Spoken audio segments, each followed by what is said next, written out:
흔히 우리가 가을을 얘기할 때 가을은 추수의 계절이라고 얘기를 합니다. 어느덧 추수의 때가 다 와서 이미 추수를 마친 것도 있고 추수를 해야 하는 것도 있습니다. 농촌의 들녘을 바라보면 수확을 다 마친 논들 모습들도 보이고, 그리고 밭에도 이미 수확이 다 끝난 모습들을 보게 됩니다.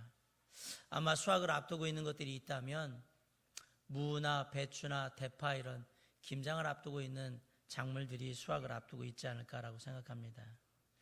어쨌든 간에 추수할 때를 보면 농사를 지은 농부의 표정은 둘 중에 하나예요.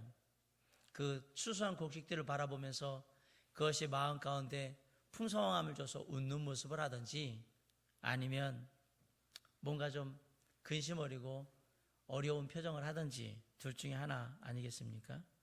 아마도 생각보다 농사가 잘 돼서 거둘 것이 많고 또 가격도 괜찮고 그런 상황들이 펼쳐 있으면 농부는 웃으면서 얼굴에 그 환한 모습들을 보이게 될 거고요. 지난해 뭐 수해가 있었거나 가뭄이 있어서 생각만큼 수확을 못하고 또 수확물도 그렇게 상태가 좋지 않고 막 그러면 근심이 있고 또 한숨 섞인 그런 모습들도 보여주고 그럴 거라고 생각합니다. 이랬든 저랬든 간에 농부의 한 해의 수고는 반드시 그것을 거둘 수 있는 시간, 때가 온다는 것은 분명한 사실인 것 같습니다. 마찬가지로 우리의 인생의 때도 뭔가를 거둬야 될 때가 오는데 인생도 추수할 때가, 수확할 때가 온다는 사실입니다. 동일하게 우리 인생의 들녘을 만약에 바라본다면 사람들이 그 인생의 들녘을 바라보면서 두 가지 표정을 지을 거예요. 어떤 사람의 인생의 들녘에는 황금빛 들녘처럼 곡식들이 정말 알알이 잘 맺혀가지고 제대로 열매를 맺음으로 인해서 너무 보기 좋으니까 그것으로 인해서 웃음 띤 미소 띤 얼굴을 하고 있는 반면에, 어떤 사람의 인생의 들녘을 바라보면 제대로 열매 맺지 못하고 온전한 곡식들이 잘 없어서 근심 어리고 한숨 섞인 그런 표정을 지을 수도 있다고 생각을 합니다.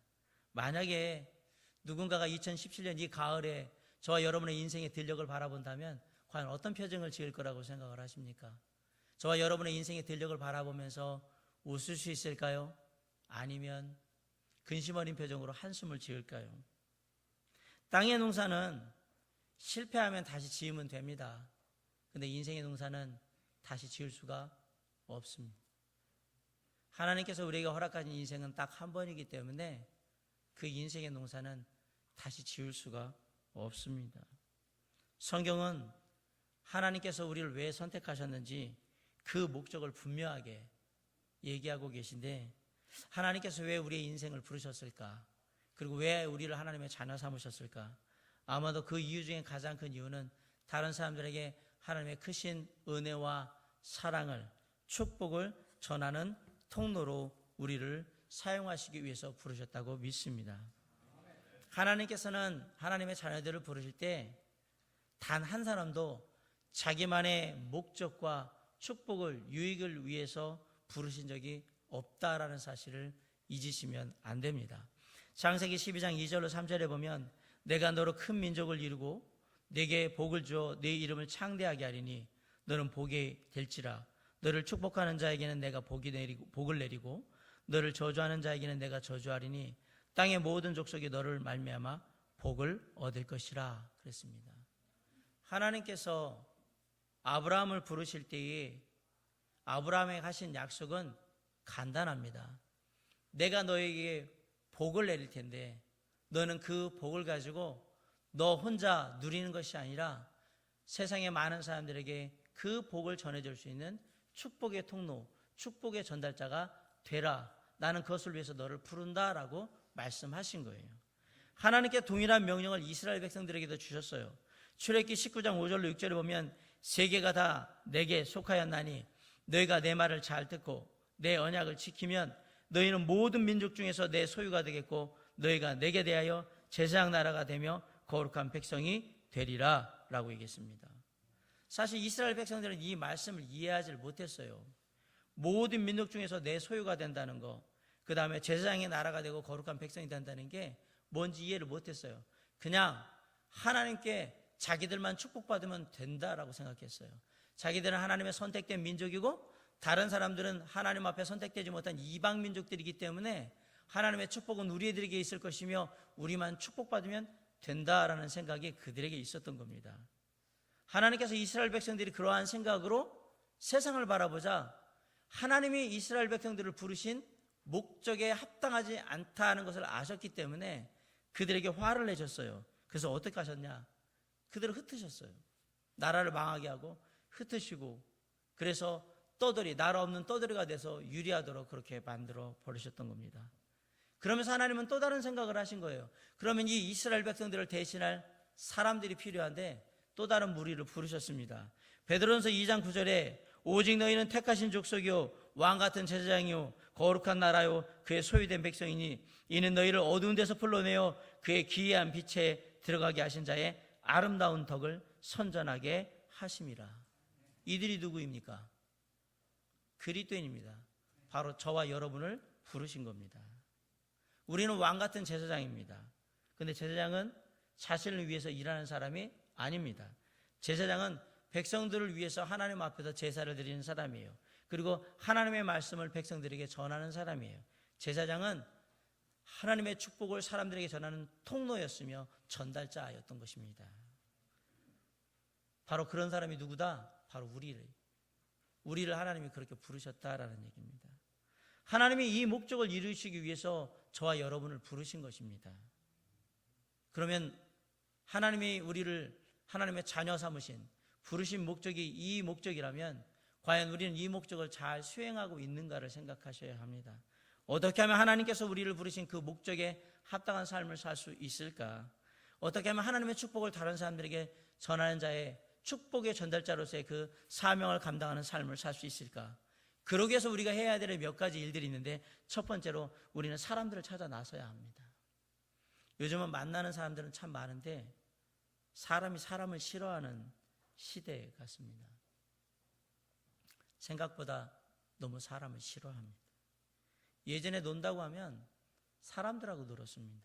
저 어릴 때만 해도 학교 갔다 오면 가방 넣어놓고 밖에 나가가지고 친구들하고 동네 형아들하고 막 이렇게 해가지고 종일 놀아요. 언제까지 놀아요?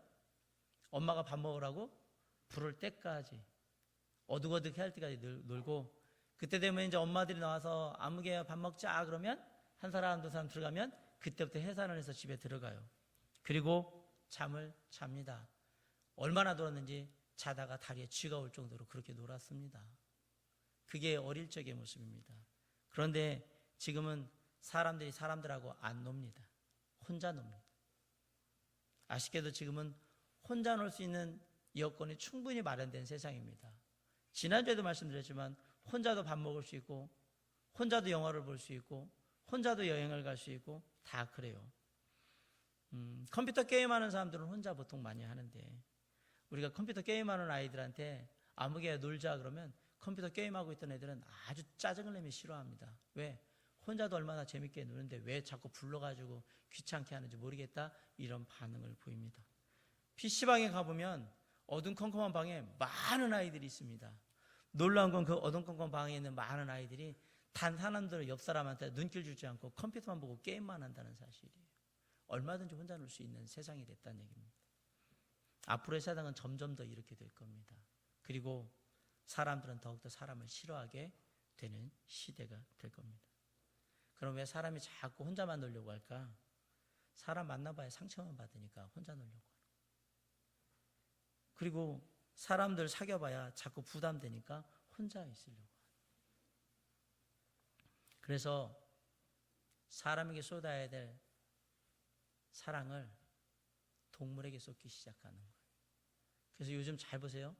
혼자 사는 사람들은 대부분 강아지를 한 마리 기르거나 고양이를 한 마리 기르거나 반드시 애완동물들을 길러요. 왜 그래요?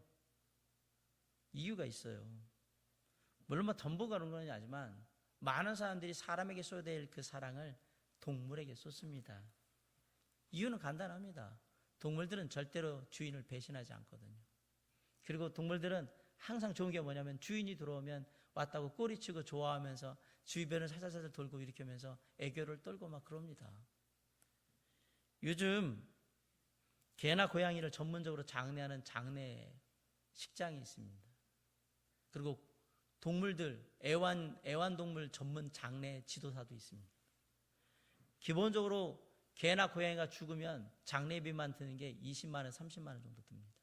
장례를 하면 우리가 이렇게 땅에 파묻고 뭐 이런 게 아니라 진짜 이제 장례를 하게 되면. 그리고 이거는 화장할 때만 드는 비용이고요. 좀 더 고급스럽게 하면 100만 원에서 한 300만 원 정도 장례비가 듭니다. 또 묘를 만드는 건 또 별도입니다. 납골당을 만드는 건 별도예요. 이제 우리나라도 머지않아서 서양처럼 내가 죽었을 때 남을 우리 고양이, 우리 강아지 위해서 모든 재산을 다 상속하는 날이 머지 않았다라는 사실이에요. 이미 그런 흐름으로 가고 있습니다. 저는 이런 것 자체가 지금 나쁘다는 얘기를 하기 위해서 이 이야기를 하는 것이 아니고요. 사람들이 그렇게 하는 그 이면에 뭐가 담겨 있느냐?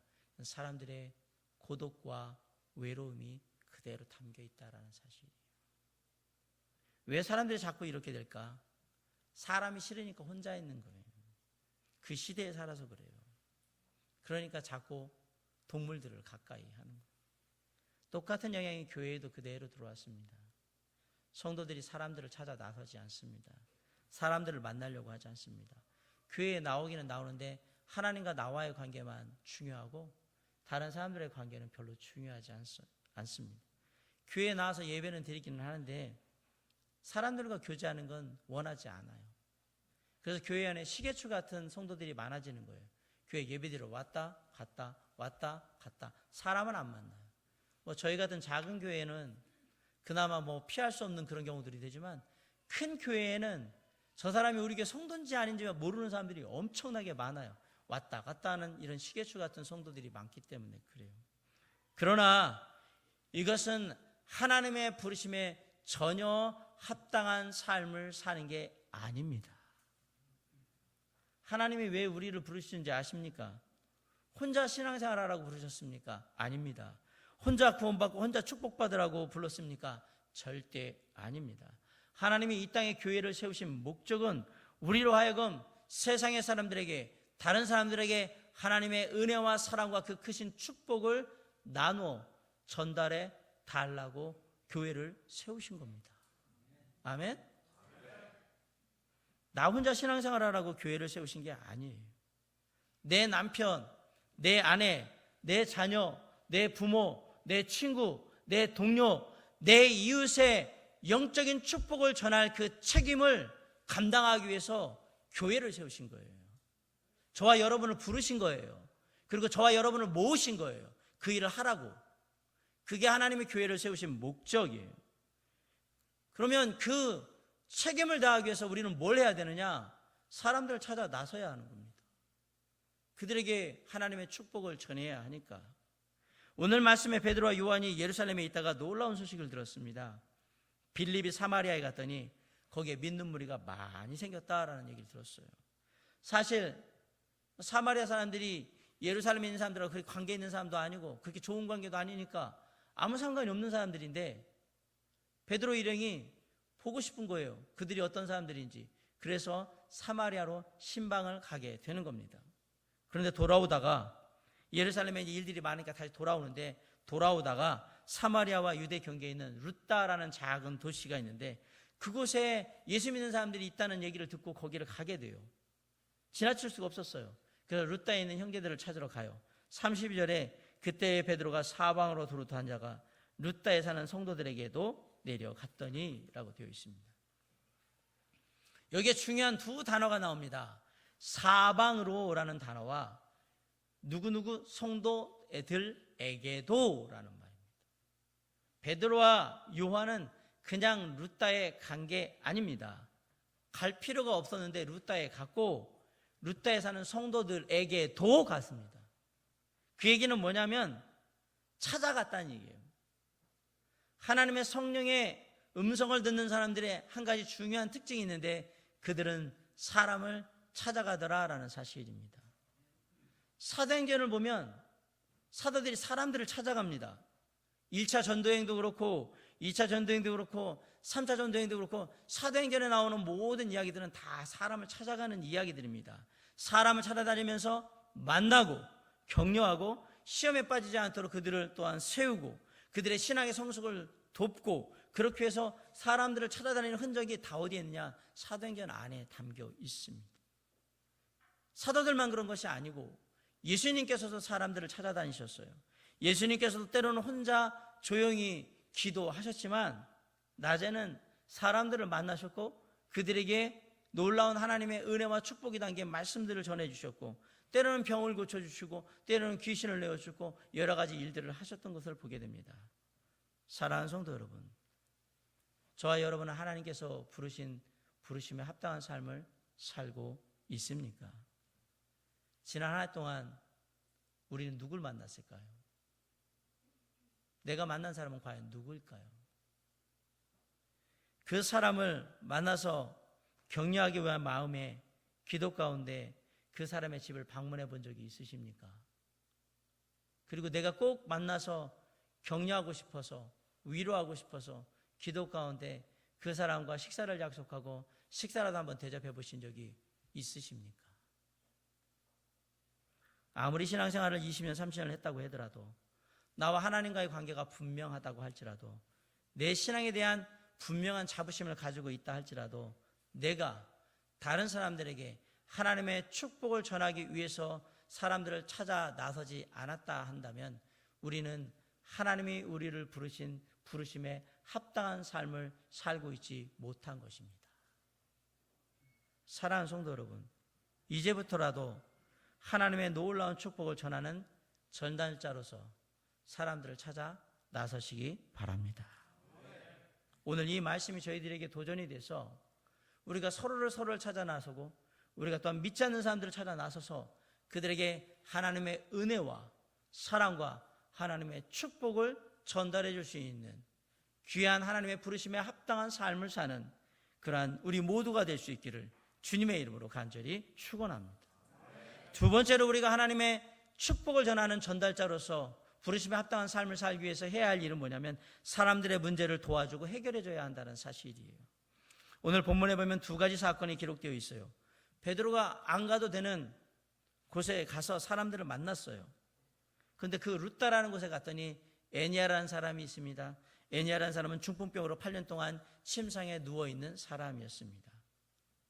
그런 애니아를 베드로가 가서 일으켜 세워주게 됩니다.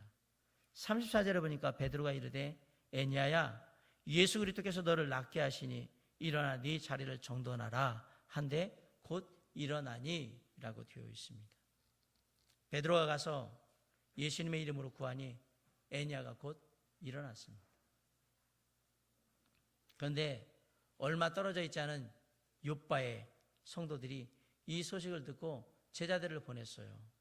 그리고 욥바에 갔더니 다비다라는 여제자가 있는데 평소에 선행을 많이 하고 특별히 가난한 과부들을 많이 돌봐줬던 그런 사람인데 다비다가 죽었어요. 흔히 많은 사람들은 다비다가 부자여서 가난한 과부들을 도왔다라고 생각을 합니다. 그런데 다비다는 부유한 가운데 사람들을 도왔던 것이 아닙니다. 39절을 한번 다 같이 한번 읽어봅시다. 39절에 베드로가 일어나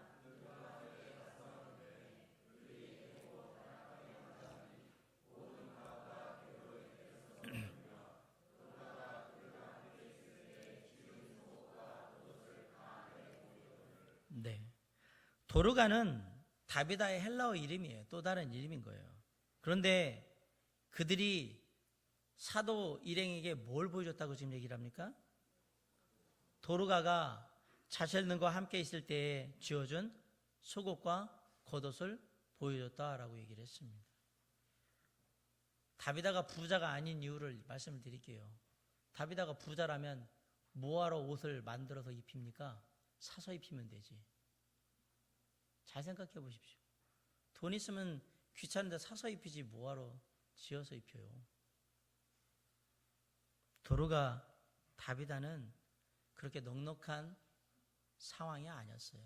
그럼에도 불구하고 자신보다 더 어려운 가난한 과부들을 최선을 다해서 돌보는 가운데 자기가 바느질을 해가지고 옷도 만들어가지고 입히고 그랬다라고 지금 성경이 얘기하고 있는 거예요. 근데 이 여인이 어떤 이유인지 알 수 없게 죽었어요. 그래서 욥바의 제자들이 베드로를 청한 거예요. 그래서 욥바에 가서 다락에 보니까 다비다가 누워 있는데 다락에 과부들이 모여가지고 막 울고 있는 거예요. 다비다가 죽어서 너무 슬퍼가지고. 베드로가 그것을 다 보고 있다가 다 나가라고 내보냅니다. 그리고 무릎 꿇고 간절히 기도한 후에 다비다의 시신을 향해서 딱 한마디 합니다. 40절에 다비다야 일어나라. 그랬더니 여인이 깨어서 일어났습니다. 살아났습니다. 별로 감동이 하나도 없나 보네. 죽었던 사람이 일어났는데 살아났나 보구나. 참 성경이 진짜 재미없죠, 그죠?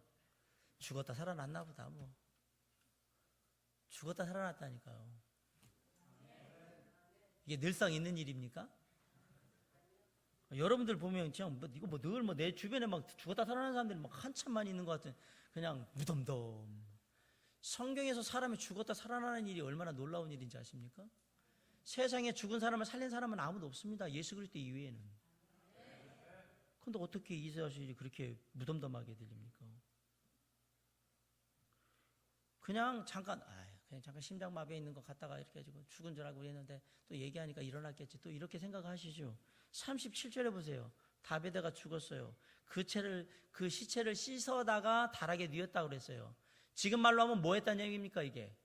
염 다 했다는 얘기입니다. 지금 끝났다는 얘기예요. 그런데 살아났어요. 아멘? 근데 상태에서 베드로가 뭔 얘기만 하냐? 다비다야 일어나라 그 한마디만 했어요. 살아났어. 성경에는 특별히 새 시대에 많은 기적들이 일어납니다. 모세 시대의 기적들이 많았고 엘리사와 엘리야 시대의 기적들이 많았고요. 사도 시대의 기적들이 많았어요. 물론 예수님 시대는 당연히 하나님께서 계신 거니까 기적들이 많았죠. 근데 여기는 다 목적이 있어요. 모든 시대에 하나님의 기적들이 막 펼쳐진 게 아니고 모든 사람이 다 하나님의 기적을 행했던 게 아니에요. 사도 시대에 병 고치는 걸 잘 보세요.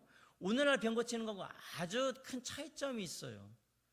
오늘날은 내가 병 고침 받으려면 열심히 기도해야 합니다. 그리고 부흥회나 기도원 집회 가지고 큰 은혜 받아야지 병 고침 받습니다. 그리고 특별한 능력 있는 목사님이 안수 받아야 받는다고 생각을 합니다. 그죠? 근데 그것도 한 번 받아가지고 안 나니까 이틀, 3일, 4일 연속해서 막 일주일 가고 막 40일 가야 그래야 뭐 병이 나았네 막 그럽니다. 그래서 이제 다 나은 것 같은 기분으로 집에 돌아왔는데 얼마 지나지 않으니까 또 도로 아파. 그게 오늘날의 병 고침이에요. 근데 사도 베드로는 어떻게 했느냐? 다비다야 일어나라 말 한마디 했더니 즉시 일어났어요. 살아서. 세상에 많은 사람들이 병 고침 얘기를 하는데 하나님이 고치시는 질병은 재발이 없어요. 그리고 하나님이 오늘은 힘드니까 내일 와서 해야 돼. 야, 저기 차도를 보고서 이렇게 그런 게 어디 있어요? 하나님이 고치는데. 하나님이 고치시면 그냥 그 자리에서 다 완치되는 줄 믿습니다. 그게 하나님이 하시는 일이에요. 오늘은 결과가 안 좋으니까 내일 한번 다시 한번 보고 내가 기도해서 되면 고치고 안 되면 그 다음날 다시 해보자. 이건 인간들이 하는 얘기고 하나님의 역사는 완벽한 겁니다. 딱 한 번으로 끝나는 겁니다. 8년 동안 중풍병자였던 애니아를 향해서 뭐라 그래요? 일어나서 침상 가지고 가. 아멘. 가잖아요. 하나님이 이런 기적들을 사도들에게 베푸신 이유가 있어요. 그 당시는 신약 성경이 완성되지 않은 때예요. 사도들이 하나님의 말씀을 전하는데 그 말씀이 하나님의 말씀인지 아닌지 사람들이 의심하기 시작해요. 그러니까 뭐예요? 하나님께서 이 사도들을 통해서 내가 하는 얘기가 하나님의 말씀임을 증명해야 될, 입증해야 될 뭔가가 필요한 거예요. 그래서 뭘 했느냐? 기적을 행하게 한 거예요. 봐라, 하나님이 아니면 할 수 없는 그 기적들을 이들이 행하지 않느냐? 이들이 하는 말이 곧 내 말이라 하고 하나님께서는 이들을 통해서 역사하시는 거예요. 그러기 위해서 기적을 베푸셨던 겁니다. 여기에서 우리가 받아야 될 한 가지 놀라운 교훈이 있어요. 사람들의 문제를 해결하고 돕는 모습이 우리에게 필요하다는 사실입니다. 그래야 사람들이 복음을 듣더라라는 얘기예요. 내게 능력이 없을지라도 우리는 사람을 도울 수 있어요. 무엇으로? 기도함으로 도울 수 있어요. 그리고 그런 것들이 뭐 물질적으로 돕는다 할지라도 내가 많지 않아도 다비다와 같이 내가 되는 여력 안에서 얼마든지 도울 수 있습니다. 그게 구제를 그렇게 하는 겁니다. 그런데 이런 일들을 입으로만, 말로만 하면 안 되죠. 직접 행동으로 옮겨야 한다라는 사실이에요. 저는 지금도 저희 교회 안에 많은 사람들이 서로를 돕고 서로를 세우기 위해서 노력하고 있는 것에 대해서 감사하게 생각합니다. 사실 넉넉하지도 않은데도 때로는 물질로 돕고 또 이런 모양 저런 모양으로 수고함으로 이렇게 돕고 있는 모습들을 많이 보는데, 그렇다고 그것들이 작은 돈도 아니고 때로는 참 큰 돈이기도 한데 그런 것들을 다 합니다. 이런 일들은 계속되어야 됩니다. 교회 안에 형제자매들 뿐만 아니라 교회 바깥에 있는 사람들한테도 계속되어야 되는 겁니다. 그들의 필요를 채워줘야 합니다. 살필 필요가 있다는 얘기입니다. 왜? 예수 그리스도의 놀라운 축복을 전해주기 위해서 그런 필요가 있다라는 사실이에요. 아울러 어떤 물질적인 필요만 채우는 것이 아니라 영적인 필요도 채워줄 수 있어야 합니다. 때로는 부부간에 어려운 가운데 있으면 그들의 영적인 것들을 위해서 도와주고, 또 형제간에 어떤 갈등이 있다면 그런 것들을 위해서도 또 기도해주고, 자식 문제로 해서 속 썩고 있는 사람이 있다면 그것들을 위해서 또 도와주고, 영적으로 너무 침체되어 있는 사람들은 그들을 일으키기 위해서 어떤 영적인 필요들을 채워줄 수 있는 그런 것들이 있어야 한다는 얘기예요. 그렇게 보면 우리 주변에 도와줘야 될 사람들이, 도와줄 필요를 가진 사람들이 너무나도 많다는 것을 우리가 알게 되는 거예요. 사람들은 각기 나름대로의 필요를 다 가지고 있어요. 그 필요를 누가 채워줄 것이냐? 바로 저와 여러분이 채워주는 겁니다. 그럼 왜 그 필요를 채워주느냐? 그들에게 하나님의 놀라운 축복을 전하기 위한 전 단계로 그 일을 하는 것입니다. 사랑하는 성도 여러분, 한 해가 다 지나가는데 지난 한 해 동안 여러분이 그 필요를 채워주기 위해서 했었던 그 누구가 생각나십니까? 내가 무엇을 통해서 그들의 필요를 채워줬을까 기억이 나십니까?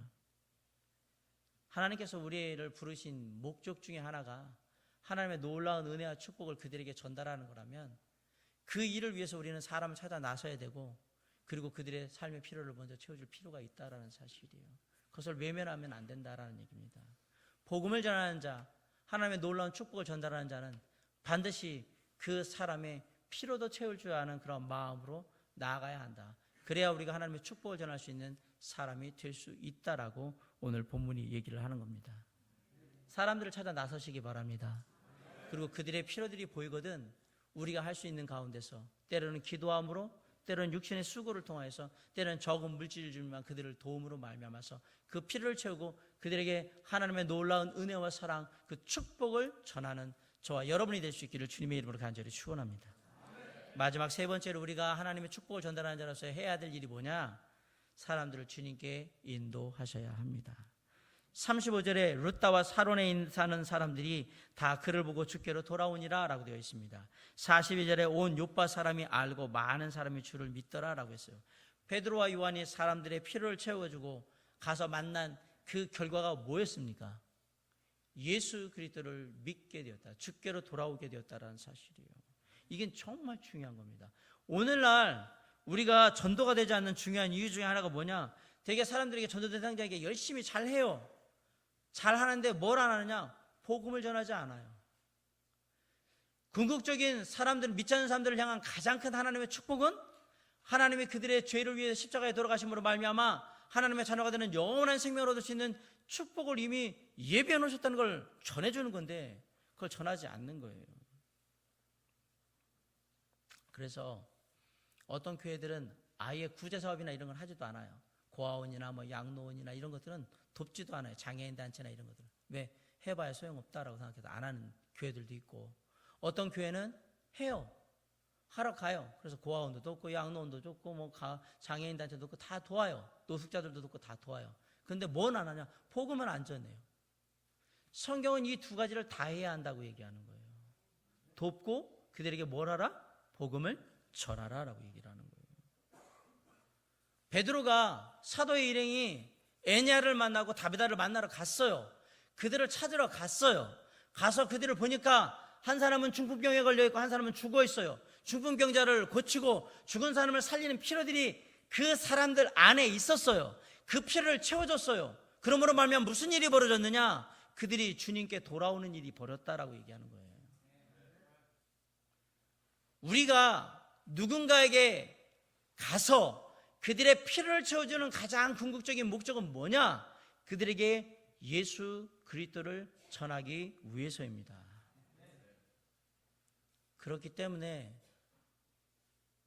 사람들이 별로 그런 부분에 신경 안 써도 꾸준하게 그 영혼이 하나님 앞에 돌아와야 되니까 수고하고 애쓰고 노력하면서 선행을 베풀고 계속하는 겁니다. 뭐 하기 위해서? 마지막에 우리 주 예수 그리스도의 귀한 은혜의 복음을 전함으로 그가 하나님 앞에 돌아올 수 있도록 하기 위해서 그렇게 하는 겁니다. 우리에게도 이런 수고가 있어야 합니다. 10년을 믿고 20년을 믿었는데도 나 때문에 한 영혼도 예수 그리스도 앞에 돌아온 적이 없다면, 믿지 않는 사람들을 위해서 그 많은 좋은 일들을 했음에도 불구하고 하나님께로 한 영혼도 인도한 적이 없다면 나는 하나님의 축복을 전달할 수 있는 전달자가 아닌 겁니다. 우리는 엄청난 축복을 이미 받은 사람들입니다. 그리고 하나님께서는 그 엄청난 놀라운 은혜와 사랑, 그 축복을 나만 가지고 있으면 안 되고 사람들에게 나눠주라고 말씀하셨습니다. 그렇다고 그러면 우리가 무엇을 해야 하는가? 우리는 사람들을 찾아 나서야 해요.